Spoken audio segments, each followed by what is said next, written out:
The Corsa has been a big success for Vauxhall, as it's a great all-round car.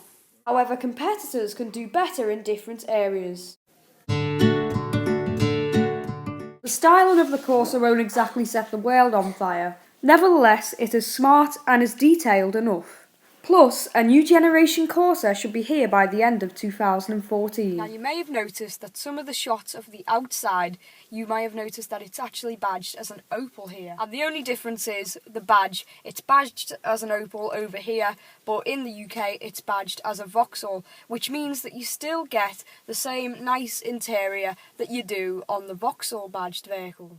This consists of the big media screen on higher spec models, but across most of the range you get this lovely black chrome effect on the dashboard. Now of course there are points in the cabin that do feel a bit cheap and scratchy, however there is no material inside this Corsa that feels unsolid and flimsy. The whole car feels like it's been put together well. Now here in the back of the Corsa, room is pretty good.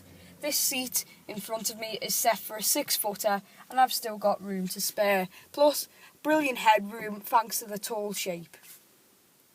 So far, the Corsa is doing pretty well and it continues with the size of this boot. I mean, we can get big things, big clamp-off things in here, and it's a pretty decent size. The loading lip is pretty high, but that does give you the advantage of quite a deep boot. As for other storage solutions, the Corsa has many places dotted around its cabin where you can store your things, as well as a large glove box.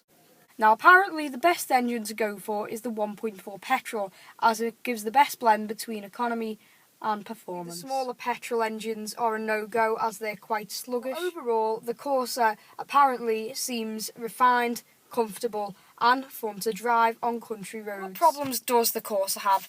Well, the cabin doesn't feel upmarket as a Volkswagen Polo or even a Ford Fiesta, as it has no soft touch material at all. This is all quite scratchy plastics, apart from the chrome over here. But my personal problem, and the biggest problem I think with the Corsa, is its lack of personality. It just doesn't look as good and as stylish as other superminis, and the same story is inside. It hasn't got a very exciting interior.